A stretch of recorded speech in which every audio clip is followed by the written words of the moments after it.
Welcome back, everybody, to another episode of Mid-Tier Thoughts. So, on April 19th, 2024, we had the 249th anniversary of the Battle of Lexington and Concord. So, considering the fact that this is kind of a modern Minuteman-themed podcast, I decided we would take some time and kind of look at the historical Battle of Lexington and Concord, who the Minutemen were, a little bit of brief history context.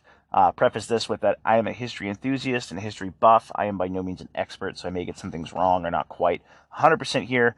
But I tried to do a little bit of research leading into this, and I want to give a little bit of a historical account as well as kind of what we can glean from this, and kind of take some ideas and lessons learned from what happened back then, how they apply now, if they apply now, and how applicable any lessons we see there are to the modern Minuteman lifestyle. So imagine this: you've got a lot of political turmoil in the New England area in the 1770s. It's 1775. The general in charge of Boston at the time kind of gets to this idea that, like, hey, we've got a lot of kind of rebellious uprising tension coming through a lot of the colonial areas. Word has it from some, loyalist spies that the colonials, they're stockpiling a bunch of arms and ammunition, which had been true. The Minutemen and a lot of the colonial area people at the time, they had been storing arms and ammunition in the city of Concord. They had hidden them, supposedly. They were trying to hide them as best they could away from the British. They didn't want them to know that they had them. And they were preparing and training, for the eventuality of going to war with the British. This was basically what was going on. This was why they were doing this. These were specifically stored arms for if the British didn't come to their senses with some of the demands that the Continentals were asking for, and it came to conflict, that they would be ready. So basically they decide, okay, so we're going to take some troops, we're going to march to Concord, we're going to look and search for these arms and ammunition, and once we find them, we'll dispose of them, and that'll be the end of it. We don't, and they even wrote specifically, like, hey, we don't want to arrest anybody, we don't want to cause more of a problem than it is, we just want to take away their ability to potentially rebel in armed conflict, take that away, and we'll move forward. But, we don't want to push too far because things are kind of getting a little spicy right now, and we don't want to push things over the edge. Well, it's a small world and word gets out. So originally they had wanted this to be a surprise. They had wanted to get the troops in the middle of the night, ship them up to Boston, and then from Boston they would march to Concord, and they would do this all in the dead of night. They do it under disguise. Basically, the night of April 18th, we have the famous ride of Paul Revere, and we have another man as well. This guy's a little bit lesser known. His name is Sam Prescott. So they both go on their way to go out and start spreading the word from town to town to town that, hey, as express riders, hey, the British are coming, the British are coming. This is where we get the famous phrase, the British are coming, the British are coming, Paul Revere's Midnight Ride, one if by land, two if by sea. And so basically, they start spreading the word all over the colonies. And then, they'll spread the word into a town. Those people will further spread it out to other people, so on and so forth. They're actually so effective at this, by the way, of spreading the word that the British were on their way and the British were advancing onwards to Concord to get the arms and the supplies, that not only did the people in Concord have enough time to further hide the supplies, but everyone within about a 25-mile radius of Boston knew that the British were on their way and were beginning to gear up before the British had even finished disembarking from the ship in the Boston harbor.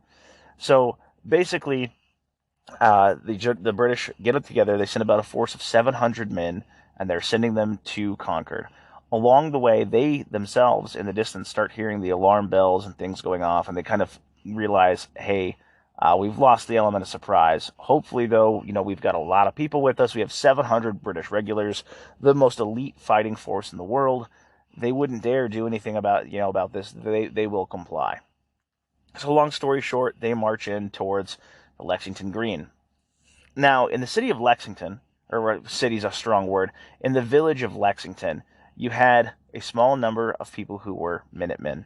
To kind of take a pause here, Minutemen back then, during that time period, were a special group of people. So it was written in law, in the colonial law, that every township would have to provide a militia of every able-bodied male between the ages of 16 and 60. And by law, they were required to own a firearm. They were required to have arms and ammunition and certain necessary supplies.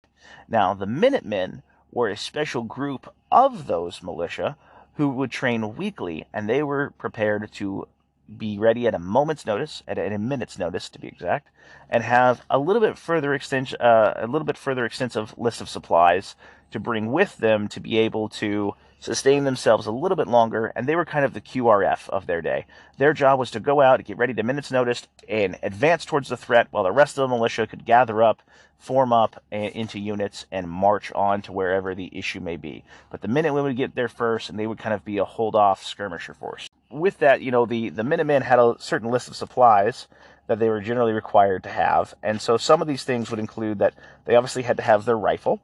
They would have to have some type of bladed weapon, whether it be a tomahawk or a large knife. Tomahawks were pretty popular at the time. A bayonet fitted to their rifle, since you have to remember the standardization and mass manufacturing is not as huge and popular at this point in time. So some people are showing up with what they're called fowlers, so like a bird gun, basically the equivalent of a shotgun. Some people are showing up with rifles. Some people are showing up with all kinds of equipment. So you had to have ammunition and the ability to have a bayonet for your rifle.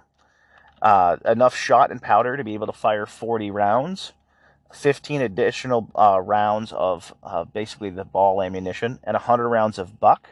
So you have to remember, we're talking about guys with muskets, so you could shoot either a solid lead ball, or you could shoot basically the equivalent of buckshot. So they were required to have both of these, and as well as knapsack, canteen, and a little bit of food to bring with them. So going back to Lexington, here you have about a little less than 80 people in the city of in the township of Lexington, gathered up in basically what's a courtyard, kind of the town square where the main road rolls through. Now, the Minutemen that were in Lexington, they kind of knew what was coming. So word had spread, and they'd been waiting for a while. They'd been out there for hours. Anyone in the military can understand what it's like, where you hear like, hey, we're going to get ready at 7, right? So, the word gets down. Next thing you know, you're standing out in formation at like 4 p.m., like 4 a.m., waiting for 3 hours to see what's going to happen. So that's basically the boat these guys are in, is they've been waiting all evening out in formation. They're getting bored. They're like, is anything going to happen? And then sure enough, a scout comes forward. The British are coming. They're right down the road. They're coming in force. So as they kind of round the bend into the town, the captain of these Minutemen realizes, okay, there's no way we can take these guys. There's 80 of us. There's 700 British regulars. No war has been declared. Nothing has happened yet. No one has instigated anything. They've searched areas before. The stuff in Concord is well hidden. If we are going to stand here and we're going to make ourselves a presence, and we are going to make ourselves known and show ourselves as kind of an armed, we're armed and ready, and we're not going to go lightly, but we're not going to start anything. And if they want to keep on marching, we're going to let them. But if they mean to have a war, let it begin here. And that's kind of where that phrase comes from. So 700 British regulars come rolling into Lexington. Basically, at some point in time, one of the officers under the commander, Lieutenant Colonel Francis Smith, yells out, the famous line of cease and disperse, cease and desist, lower your arms, you damn rebels. To which no one really does. So they kind of, stand their ground. They're like, hey, we're not going to get out of here. You can kind of screw off, kind of deal. So the British are staring them down. The Americans are staring them down. It's kind of like this Mexican standoff until, famously, a round is fired. The shot heard round the world. Somebody fires a round off. Nobody really knows who, but both sides begin to shoot. The British shoot, the Americans shoot, and the British volley. Unfortunately, several Americans fall. The Americans quickly, kind of like, oh crap, there's 700 of them, there's 80 of us, we got to get the hell out of here. They start to run. As they run, the British fix bayonets. They charge. 8 men are killed, and a further 10 are wounded. So, at this point in time, while this is going on, the men of Concord and the surrounding area are slowly starting to form in Concord. So they haven't quite figured out what's going on in Lexington yet. But as the British come through, they sweep through Lexington, and they make their way, and they send an advance party of 100 men towards the city of Concord. These guys are going to kind of scout out the area and kind of get a foothold while they wait for the rest of the British column to show up. So about 100 men come rolling into Concord. Well, the militia sees them, and as they see them coming, they kind of back off and head to the woods outside of the city to just kind of watch and see what they'll do, to see if they'll find the arms and ammunition. Well, unfortunately, the British have some loyalist ties to the area, and they start tearing the town apart. As they do, they wind up coming across 3 cannons that are these are very large siege work style cannons, right? Not necessarily something you'd fight off infantry with, but something you'd definitely take off for against fortifications. They find this, and they find the equivalent of 550 pounds of lead musket balls, which is a ridiculous amount of ammunition. So they're going out through their way, like strewing this stuff everywhere, throwing it into the mill pond, trying to get rid of all this stuff, basically trying to destroy, the weapons where they're at.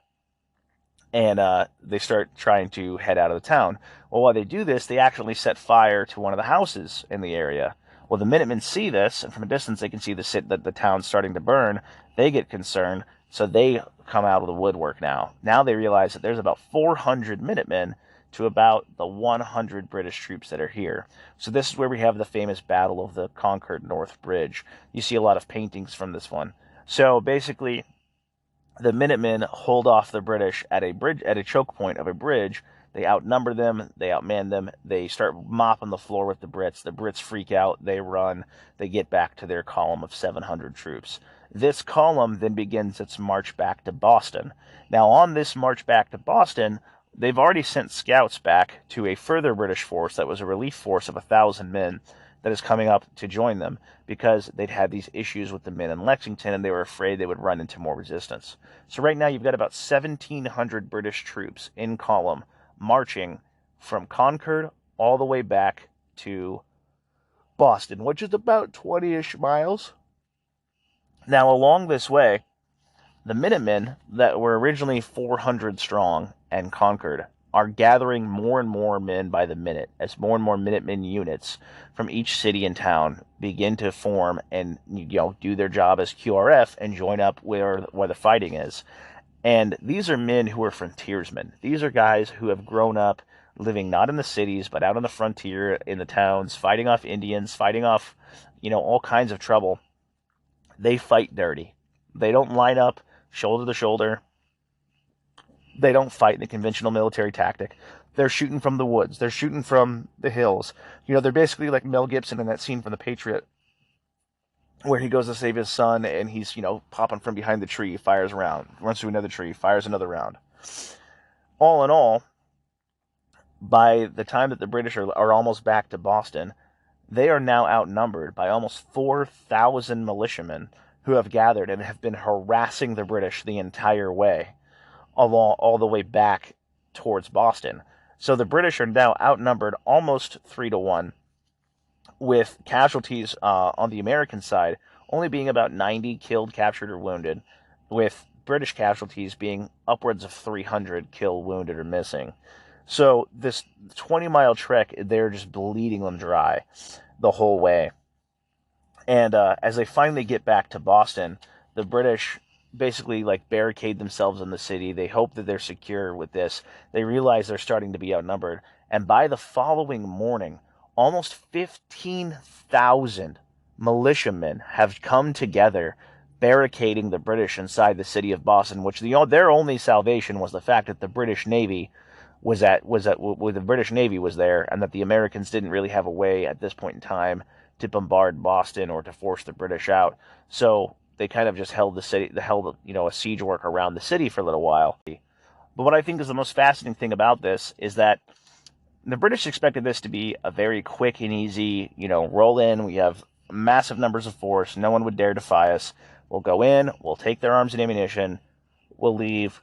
Bring them back to the drawing table. We don't want to cause too much tension, but we want to take away their ability. We don't want to cause too much tension, but we want to take away their ability to fight. While they're on this way, the word getting out that the British were coming had spread so far that more and more men are gathering, and more men are heading to the scene, and they're coming to Concord and in and around the area, to the point to where, it started very simply as 80 men being surrounded, 80 men being massively outnumbered by 700 troops, to now the 1,700 British force being outnumbered by over 4,000 and eventually 15,000 Minutemen at one point throughout the next, 48 hours. So kind of with this little backdrop of this rough overview of the Battle of Lexington and Concord in the back of your mind, kind of coming back to the Minutemen again. Remember, these are just average guys. These are not professional soldiers. There was a professional colonial army at the time. It was very small, and it's kind of a provincial defense force, kind of something to keep the Indians at bay, keep the remnant French forces at bay. Anything that was in that area that, they were just kind of there to be almost like a police force in a way, or like a National Guard, if you will. They weren't super strong, they weren't super big. So a majority of these towns' defense systems were basically the fact that they would have, like I said, every able-bodied male between 16 to 60 would show up with whatever gun they could furnish, and they would, go out and train 6 days a year as a unit, and then, so once every 2 months, you pick a Sunday or a Saturday, you go out, you do your thing with the boys, come on back, that's good. Now, in some areas, people were selected. In some areas, people volunteered. It depended on how the Minutemen units were formed. But the militias, they did have an official rank structure. They did have, captains, and they did have, rank structures everywhere from private to general. So, these were official military units. They weren't necessarily integrated into a much larger army or anything. In certain areas, they kind of did that, or you would have regional militias that would be broken down into township militias or county militias, kind of all the way down to where, okay, well, I'm you'd have the militia of Lexington and the militia of Concord, but together they'd be the whatever county militia, and then those would join up with the state militia, so on and so forth. So there was a little bit of structure to this. But the Minutemen were kind of like the high-speed version of these guys. These were the dudes who had a little bit better idea of soldiering, and they would form together, and they would, like I said, either be chosen depending on how strict the unit was, or sometimes it would just be the list of whoever wanted to volunteer for it. And these guys would train weekly. They would practice in drill, they would practice in marksmanship. These were kind of like the more elite dudes. These were the guys that took it seriously, and they were getting ready. They had a little bit better equipment. They had a little bit better handle on things as far as what they were doing. And obviously, they had a little bit better idea of how to work as a unit. If you think about this, right, if you're training with someone, once every 2 months for a day, you're not going to have the best coordination. You're going to have a rough idea of how to do. Basically, all right, yeah, I kind of remember you from last time we were here. We're going to go stand over here and shoot in that direction. Versus the guys who, they know they've got this down. They're doing this once a week at least, right? So these guys are meeting up way more often. They're sacrificing more of their time. They're sacrificing more of their money, and they're having better equipment. They're getting, more training. They're taking it seriously. These guys are the frontline dudes. These are the guys that their job is, the town bell rings, something is going on. They are going to grab their gear and grab their gun, run out of their house with the rest of the Minutemen, march off to whatever danger they face, and they are going to hold them off until they are relieved or met by a larger militia force. That is their job. So with these guys, again, they have to supply all of their own stuff. If you were lucky, you might be in an area to where there might be a surplus of equipment, and maybe they issue things out to the militia, but this was very rare. So more often than not, it was generally that you had to supply your own firearms. By supplying your own stuff, you're responsible for your own logistics. And while none of the lists of requirements really included food or provisional equipment, a lot of people, they knew how to live off the land. They knew the scenario in which they were going into, and they knew the area as to whether or not they would need to bring all that. But again, this idea as well of them being the first ready to go, you can see this kind of play out as slowly more and more people are meeting up in Concord, and they're meeting up along the way, that this wasn't so much a massively coordinated effort of some general sitting into somewhere and saying, okay, you 2,000 men march in this direction and go this place and further divide up into smaller units. Now, this was people on their own accord going hey, I'm from, the town down the road, and I know that something's going down in Concord. Me and my 15 buddies, we're running down there. And, oh, hey, along the way, we bumped into 10 other guys from the town over. Now there's 25 of us, and so on and so forth until they would form these larger units, and, they would go out and disperse into the woods or along the road, and they would harass the British and shoot them and fight them in ways that they knew they could win. Because that's the other thing, is that even being an outnumbered force, the British were still a force to be reckoned with. These were the best soldiers in the world at the time, and there was a contingent of Royal Marines that was with this unit to where these were the top of the top. These guys were the top dogs when it came to infantry fighting tactics. might not have gone as well as they thought. These guys were drilled, they were disciplined, they knew what they were doing. The Minutemen, although well better trained than the standard militia, these were still average dudes. They had day jobs. Many of them were fathers. Many of them had children. Many of them had reasons to not be there. They had reasons to try to live, and the reasons to be like, hey, I'm not doing this, I'm out, and to run if things got hard. But they didn't, because they fought them in a way that they knew they could win, and they fought them in a way that they were like, okay, we can't face them in open battle, because even outnumbering them, that might not turn out the way we think it will. So instead, we'll fight them from the trees. We'll fight them like we fought the Indians in the French and Indian War. We'll fight them in a way that gives us the advantage. They're very structured, very disciplined. We will use guerrilla tactics and unconventional warfare. So bearing in mind this kind of historical idea of who they were and what they were, and let's kind of extrapolate from that and say, okay, well, what can we take from that and apply to the modern day? Well, I think that a lot of us, I know a lot of you guys that are listening to this, a lot of us, you guys that follow me on YouTube and Instagram, kind of embody this idea of the modern Minuteman, that we are average people. We've got, girlfriends, wives, daughters, sons, whatever. We've got family. We've got full-time jobs. We've got expenses. We've got things to do. We've got a very full schedule. We've got family. We've got all kinds of stuff in our life. But we still try to find time to go out and to go train and to hone our skills. If you're lucky enough to be a part of a group or a team that gets together to train all the time, I would say that you're very much along the idea of that modern Minuteman. I would say that your average gun owner, your average person who kind of maybe like your average prepper or something like that, who kind of goes to the range casually every so often, or thinks like, yeah, I'll defend my family, but they don't really take training seriously, or they don't really want to put forth that time and effort. I think they fall more into the militia category, and by that I don't mean the modern sense of militia. Like in the modern sense of militia, we think of a bunch of dudes in camo going out there training, fighting, blah, blah, blah. I mean, we all have an idea in our head of what we think of when I say modern militia. A bunch of dudes out there in multicam, some of them a little overweight, some of them maybe a little underweight. A hodgepodge look of dudes with some rifles that might be questionable at best, and so on and so forth. Not quite where I'm going for with this. What I mean by this is like the 1770s version of militia, and the fact that they said, all able-bodied men between the ages of 16 and 60. That doesn't mean these guys were good. That just means these guys were there, right? These were not professional soldiers. These were just people who were there. Like, you have a pulse and a rifle. Congratulations, you're in the militia, right? If things go south, don't die. Shoot that direction.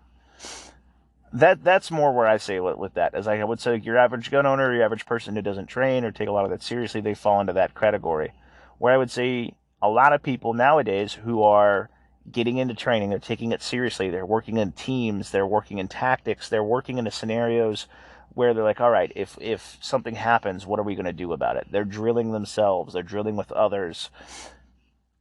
Those kind of the people I would say is where I look at the term of modern Minuteman. Like, you are ready to go in a short period of time, maybe not a literal minute, but you are ready at the drop of a hat to be able to grab your gear and run out to a scenario. But also not just run blindly, but you have an idea of what you're doing. Like, you have a rough idea of how to operate in that kind of a scenario, I would hope.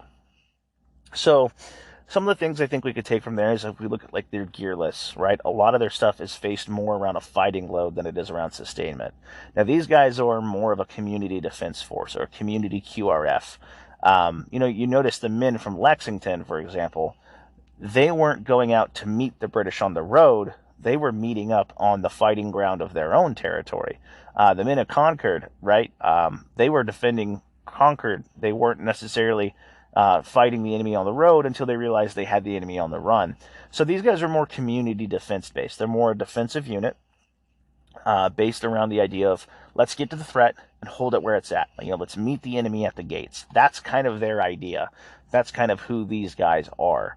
So I think that's kind of can be very applicable in this idea of the modern Minuteman. I talked about this a little bit in my latest YouTube video.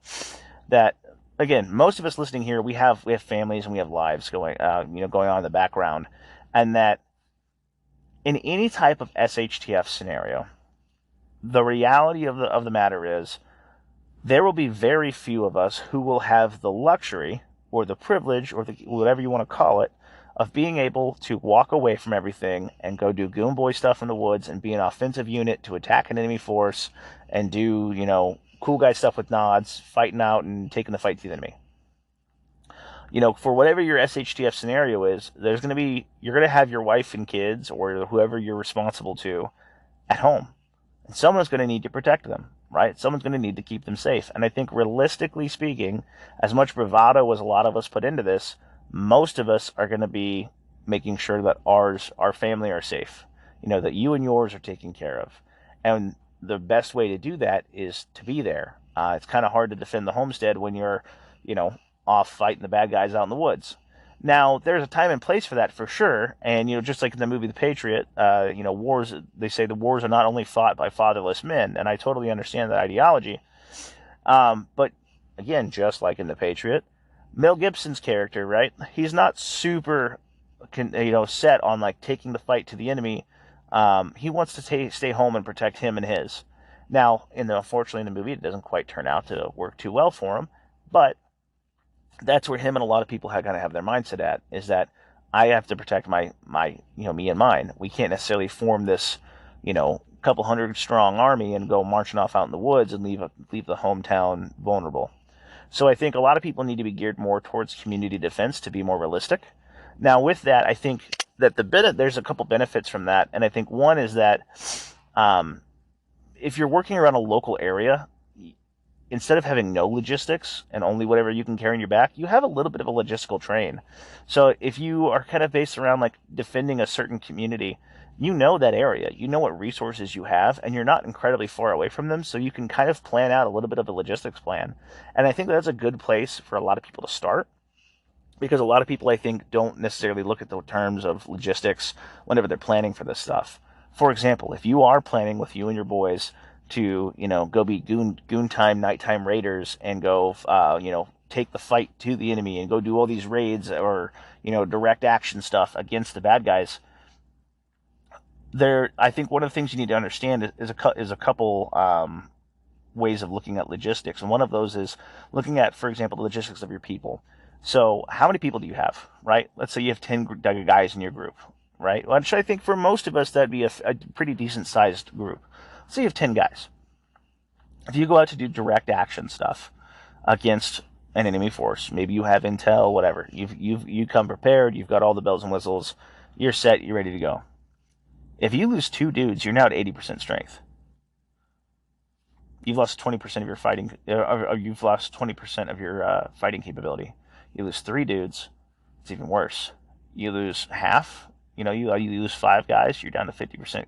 Of your capacity. Of your capability, rather. You're small enough that like you can't really afford to take losses. So you need to be careful with how you do things, because the logistics of people is that basically you don't have a lot of people to begin with. So every person is a resource, and a resource that needs to not be used lightly. So you need to understand that, like, hey, if we go out and we're planning on, we're going to go raid this compound where these bad guys are, or we're going to go do take this fight to the enemy.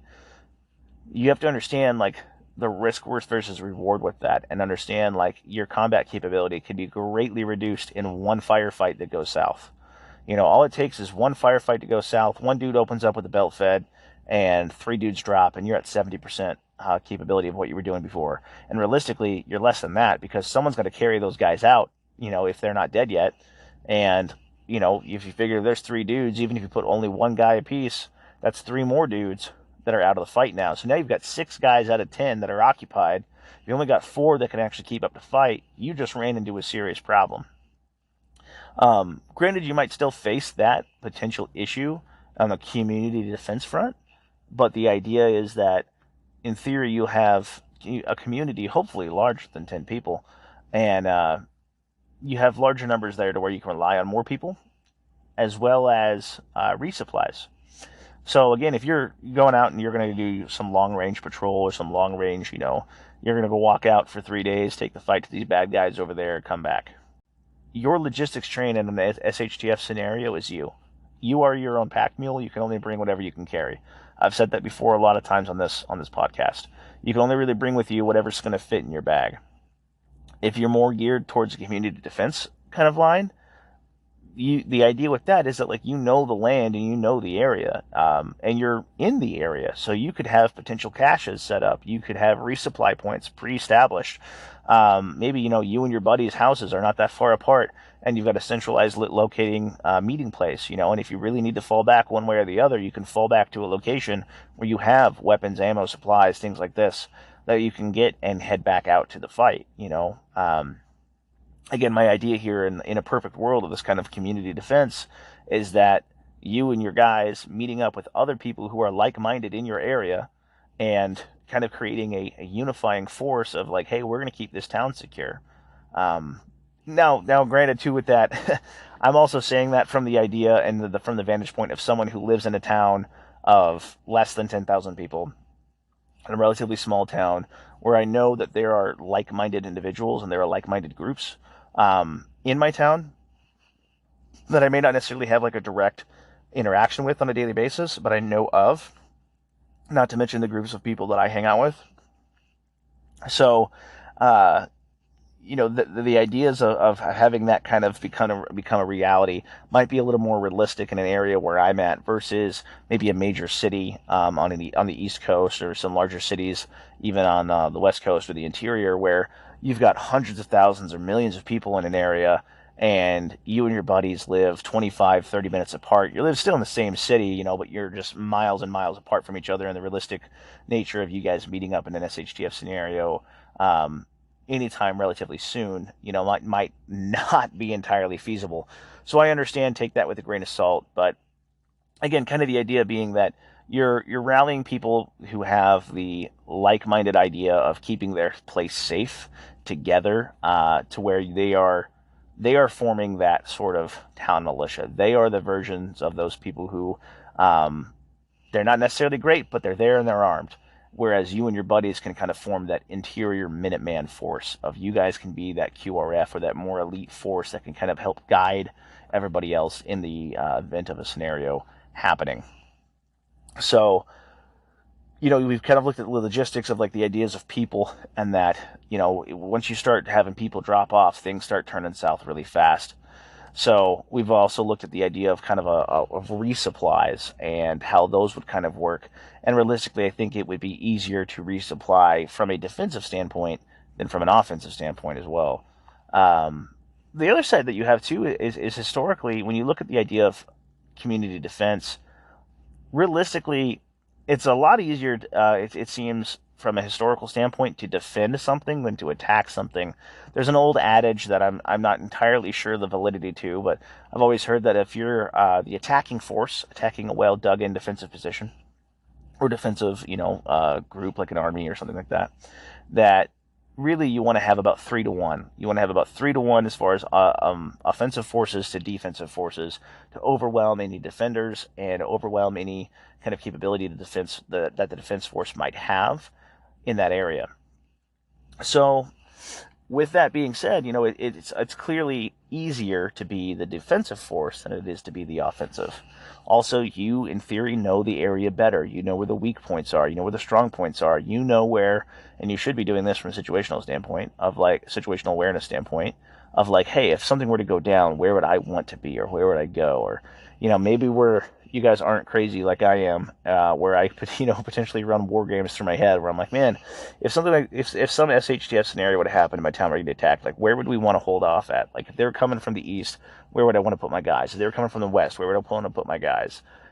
And thinking about, like, man, where would be a good vantage point for this? Where would be a good place to hold up? Are there any natural bottlenecks? Are there any kind of maybe geographical features that we have? Are you like some of these small towns in the Cascades, the Rockies, that kind of go through a mountain pass where you could hole up at the pass? Are you in, the middle of Nebraska in a big wide open field where you've got 1,000 yards of flat land in every direction? So distance is your friend, and maybe you want to have the guys that can, do those 1,000-yard shots stationed in areas and, where they might be able to be more advantageous. What's your geography come down to? What is the geography of the actual town itself? Are you in a small town where everything's 1 to 2 story buildings? Do you have some high rises? Is there a grain elevator nearby? What kind of things do you have to give you a vantage point? Those things are all in favor of the defender, more so than they are the offensive operator. I know it's the thing about that too is like it's way more sexy to think about being that offensive force because everyone wants to be like their own version of DevGru, and everyone wants to be their own small team tactical unit. And what, some of you guys out there, you might totally have that capability. I'm not saying you don't, but I'm saying the average person, I would say, logistically, physically, mentally, like all the way around, I don't think is quite there. I think there's a lot that goes into that and a lot of training that, due to constraints of trying to pay bills and, be husbands, fathers, wives, whatever, a lot of us just can't fulfill. And there's nothing wrong with that. I think that, a lot of us, I think realistically, at least as a start, should start looking at, okay, before I'm starting planning on having to be, a cul-de-sac commando, how do I make sure I can secure my cul-de-sac first? And how do I make sure I can secure my little area, my little part of town? What measures would I take to make sure this area is safe? Now that I've made sure that this area is safe, can I expand that in some way? Maybe my buddy lives a couple blocks over and he's doing the same thing, thinking in his head what I'm thinking. Now we can, maybe there's a block or two in between. How do we plug that gap? How do we get that area to be secure? And we expand our security perimeter and further and further and further and further. How do we organize in a way to where if something were to go down, how would we find out who is willing to protect the town? How do we form this kind of community defense force? Because you think about it, right? Like think back to the 1770s. These were communities of people. They were relatively small communities. A lot of people, knew each other, but they were relatively small communities, and they had to sit there and be like, all right, technically by law we have every male 16 to 60, right? In theory, according to U.S. code and according to U.S. law, that is still a thing on paper. In reality, that's not much of a thing for most people. So how would you be like, all right, something has gone down. How do we figure out, like, to get the town folks together to make sure that we can, all come together and defend our town, or, come together and work together as a uniting force instead of just tearing each other apart?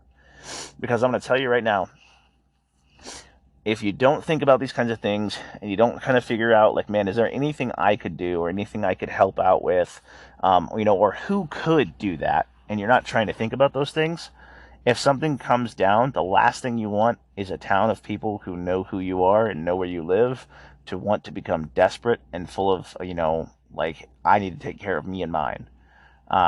You don't want that, because that's going to become really rough really quick, right? So it's good I think, to be a little proactive in thinking this way and kind of thinking like, man, what could I do to kind of unite this area? Like, for example, how many of my neighbors do I know? Do I know my neighbor to my left, to my right, behind me, and forward, and in front of me? Okay. Are they nice people? Do I get along with them? Let's say in a perfect world, your neighbors enough that they're good enough people, you can kind of get along with them. Something goes down, where your neighbors kind of roughly stand with this. You can kind of coordinate a little bit with your neighbors and be like, hey, let's make sure, like, at least, like, no one's looting our areas, come up with maybe a neighborhood watch type system or something like this, right? Share that burden of security. And then maybe over time that kind of expands to, the neighbor a little bit further down the road, or the one a little bit further down the block. And eventually, you've got your whole street or your whole block, kind of working together a little bit to be like, hey, we kind of have a common good here, in the sense that, like, none of us want to get our stuff jacked, and, none of us want to get looted, and we all kind of need to come together and make sure that that doesn't happen. And now I know some of us are going to be like, oh man, that might be kind of, unrealistic, or like, really, what are the odds of that happening? Or, no, people just don't work like that. Well, I think that, again, even in big cities, you've seen you've seen this happen. Like, look back towards, like, the summer of BLM and all the riots that were going around places. How many times did you see on the news certain areas where people did exactly that? Certain communities came together. People who didn't even know each other. Certain communities came together and were like, not here, not now, right? That's how some people got to know their neighbors, is because all the neighbors got together and were like, we ain't dealing with that on our yard. That ain't coming down my street. You ain't messing with my house, with my kids, nothing.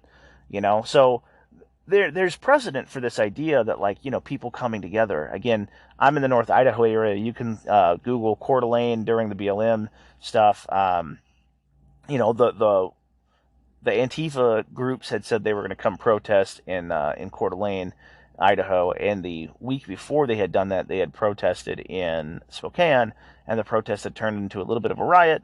Nothing huge like you saw in some of the more major cities like Seattle or something like that, but there's a little bit of looting. The police got involved. It wasn't incredibly crazy. They said, they'd announced that they were going to come do that in Coeur d'Alene the next week. Well, like several hundred people showed up downtown Coeur d'Alene armed. Yes, some of them were kind of cringy with some, bubbled out guns or, just some cringy builds, things like that.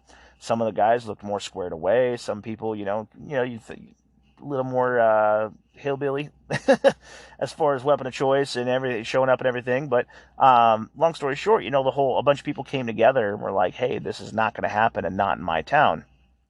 So again, kind of an idea of like a precedent of people coming together in a Minuteman style to kind of come together and be a community defense force, which I think is something that people really need to focus on with this. So you can see we have a little bit of a precedent for this idea of a community coming together to defend itself. So I don't think it's entirely unrealistic to expect that in any kind of SHDF scenario, especially depending on how severe that scenario might be. And realistically, as much as a lot of prepper channels or prepper media, stuff like that, wants to make you think that, like, day one the lights go off when everyone's eating each other, and you and your can of beans and your double-barrel shotgun are going to hide in your basement and not last them all. We see that generally during an initial stage of a disaster, there's a little bit of chaos, for sure. There's looting, there's some rioting, there's things like this. And, name the scenario, we can always see that initially when something goes down, in the early stages, there is a little bit of chaos. But communities that are more tight-knit tend to get through it a little bit better and with less of that kind of behavior in the beginning. And then as time progresses, communities come together more and more and tend to help people out. We see this time and time and time again, even in like some terrible natural disasters where, entire cities are destroyed by tornadoes or by hurricanes. How many times we see things of like the Cajun Navy, a bunch of dudes just rolling in with, with their little fishing boats coming in, picking up people, right, and dragging them out of houses. Or entire groups of people getting together and going out to some area that's been riddled by tornadoes and help rebuild the town. People come together, and that's true of many countries and in many places and throughout history. So I think the idea of immediately going feral, early on, not incredibly realistic, and I think a little hyped up on the prepper side of things to kind of push product, admittedly.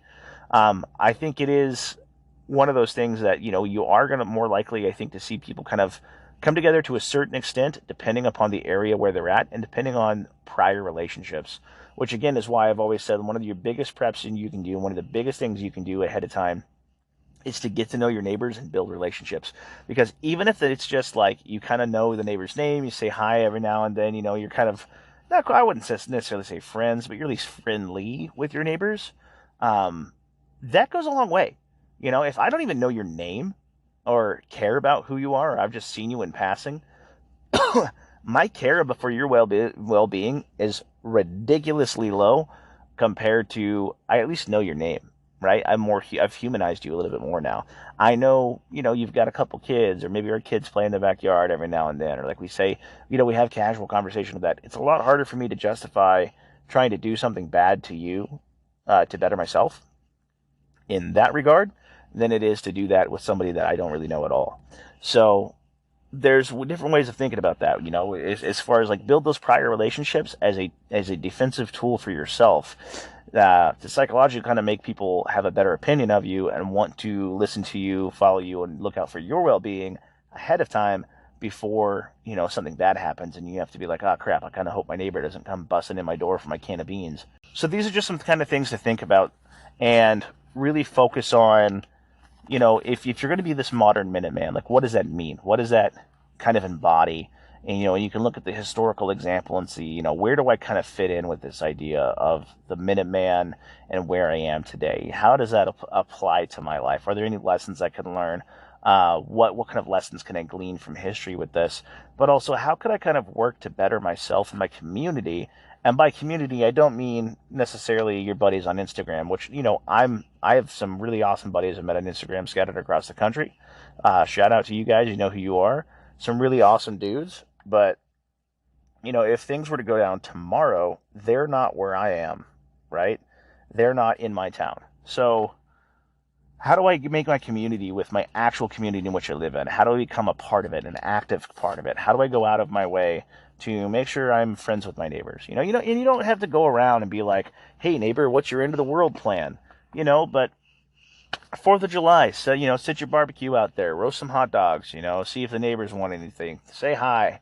Memorial Day or something, go out and have a barbecue, say hello to your neighbors, do kind of something to kind of get to know people around you.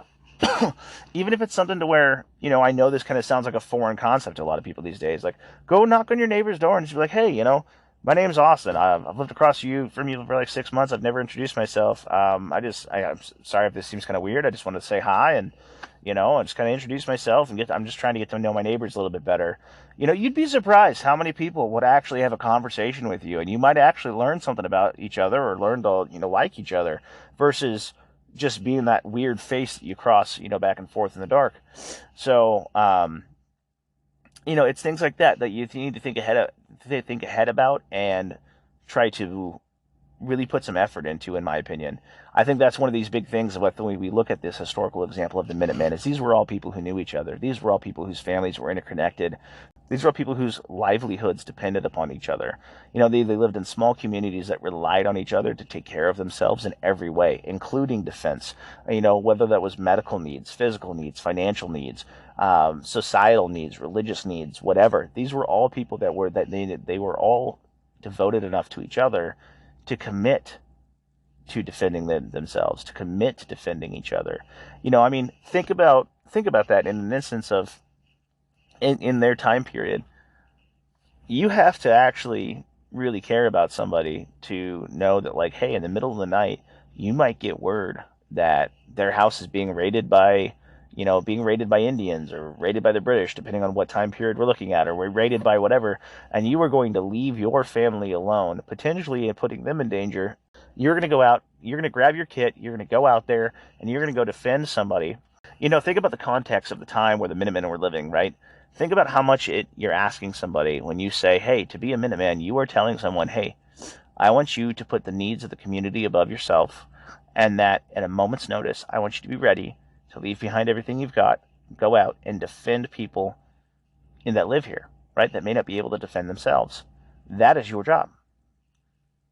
It is way easier to convince somebody to do that when they have a notable interest or a notable investment into their own community. When they are vested into it, it's way easier to convince somebody to do that when they know their neighbors. It's way easier to convince somebody to do that when they like their community, when they like the people that they have to go defend. If you don't know who the hell these people are, way harder to convince somebody to be like, hey, potentially put your family at risk to go out and protect these guys.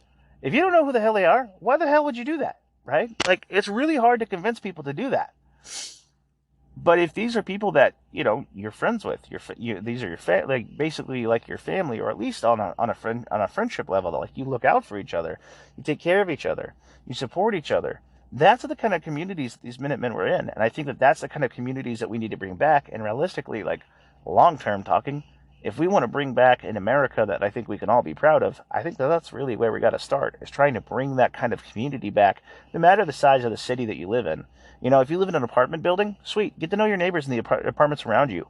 Know, like, hey, if something is going to go down, are any of you going to be a potential problem, or are any of you going to be a potential ally? Or can we actually just be friends and have a common shared interest in the well-being of each other? That's something I think that we need to look back at, and a big lesson that we can take from the idea of the Minutemen.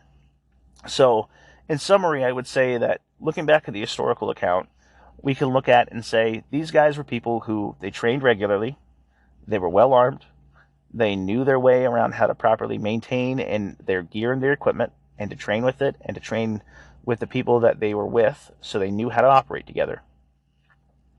They had community, both with each other and in the townships that they lived in, so that they knew that they were putting the well-being of the town ahead of themselves, and that they were taking care of themselves in the most extreme way possible, that they were willing to lay down their life for the people that they lived with in and around their town, you know. And that community was a huge part of this. So I think if we take all of those lessons and we put them all together, that's kind of what we should be learning out of this. And that's kind of where I think the modern Minuteman idea really should be focused. So with that, guys, I've been rambling for 45 minutes or so. So thanks for tuning in, guys. Have a great one, and I'll catch you on the next one.